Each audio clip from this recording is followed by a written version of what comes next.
નમસ્કાર મિત્રો, આજે આપણે વિડીયોમાં વાત કરીશું ગુજરાત સ્ટેટ ટ્રાઇબલ એજ્યુકેશન સોસાયટીમાં ભરતી તે અંગેની સંપૂર્ણ માહિતી લઈશું અને ચેનલ પર પહેલી વાર આવે તો ચેનલને સબસ્ક્રાઇબ કરી દેજો, જેથી આવનાર તમામ ભરતી અંગેની સંપૂર્ણ જાણકારી તમને આ ચેનલ પરથી જોવા મળી જશે. સૌપ્રથમ વાત કરીએ પોસ્ટમાં તો વિવિધ અલગ 7 જગ્યાઓ પર મહત્તમ વય મર્યાદા 35 વર્ષ, નોકરીનો પ્રકાર કરાર આધારિત ઓનલાઈન આવેદન કરવાનું રહેશે અને 12 ઓગસ્ટ 2024 સુધી ઓનલાઈન આવેદન કરવાનું રહેશે. તેની ઓફિશિયલ વેબસાઇટની લિંક તમે જોઈ શકો છો અથવા તમને વિડીયો નીચે લિંક મળી જશે. એના પછી વિગતવાર માહિતીમાં વાત કરીએ પોસ્ટની જગ્યા સાથે સિનિયર પ્રોજેક્ટર મેનેજર આઈટી વિભાગ માટે 1 જગ્યા, સિનિયર પ્રોજેક્ટર મેનેજર એકાઉન્ટ માટે 1 જગ્યા, પ્રોજેક્ટ મેનેજર માટે 2, આસિસ્ટન્ટ પ્રોજેક્ટ મેનેજર માટે 1 જગ્યા, આસિસ્ટન્ટ પ્રોજેક્ટ મેનેજર એકાઉન્ટ માટે 1 જગ્યા, લીગલ કન્સલ્ટન્ટ માટે 1 જગ્યા પર ભરતી થશે.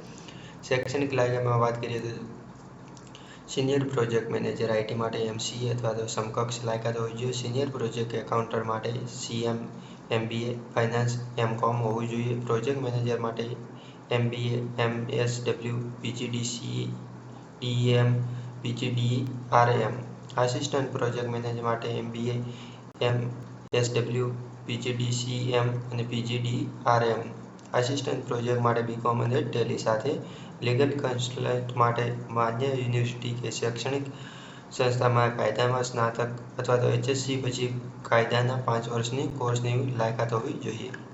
અલગ પગાર ધોરણ તમે જોઈ શકો છો. 3 વર્ષ કે તેથી વધુના અનુભવ પર તમને આ સેલેરી આપવામાં આવશે. એમાં 15,000 થી 10,000 થી શરૂ થઈને 60,000 સુધી અલગ ભરતી મુજબ તમને મળવાપાત્ર થશે. વય મર્યાદામાં વાત કરીએ તો તેમાં વય મર્યાદા 35 થી 40 વર્ષના તમામ ઉમેદવારો તેમાં આવેદન કરી શકશે. ભરતીની પસંદગી કરી ના કરવામાં આવશે તો તે અંગેની સંપૂર્ણ તમે નોટિફિકેશનમાં જોઈ શકશો. અહીં નોટિફિકેશનની લિંક તમને વિડીયો નીચે આપી દઈશ, તેના પર ક્લિક કરીને તમે વધારે માહિતીની ફોર્મ અંગેની સંપૂર્ણ જાણકારી મેળવી શકશો. તો બસ મિત્રો, આ વિડીયોમાં આટલું જ. ધન્યવાદ.